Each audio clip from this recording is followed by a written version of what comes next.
Ito na nga ang last episode ng finale ng Akusada.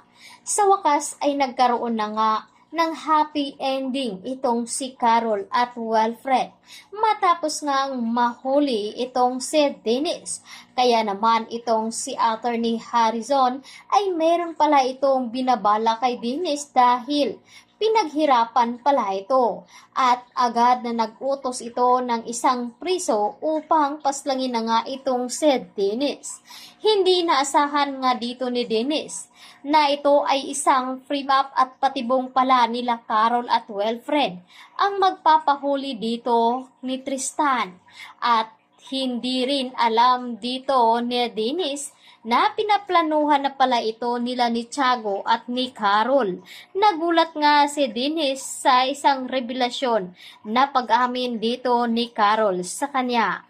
At dito na nga ay muling nag-propose itong si Wilfred kay Carol sa loob ng simbahan at nagiging ligtas naman itong si Leah at Tristan dahil mabilis nga nila itong nakuha bago pa man masunog ang gusali.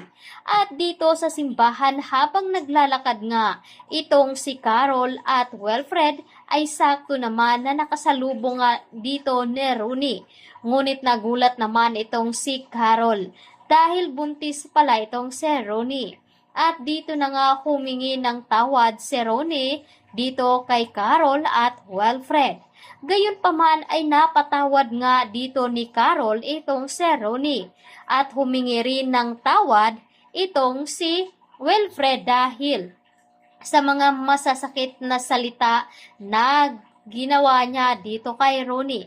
Samantalang nagiging masaya nga ang lahat sa kasal na naganap dito kay Carol at Wilfred, lalo pat itong si Leah at Tristan dahil mabubuo na nga ang kanyang pamilya. At masayang-masaya naman si Carol dahil sa wakas ay buong-buo na nga sila at makakasama niya ng buo itong si Wilfred.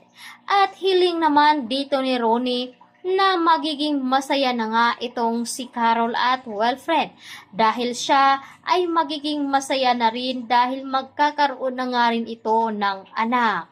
At dito na nga ay sinabi na rin dito ni Carol ang pakay niya dito kay Dennis na talagang sinadya niya na marinig at mahuli itong si Dennis upang magkaroon nga sila ng matibay na ebidensya.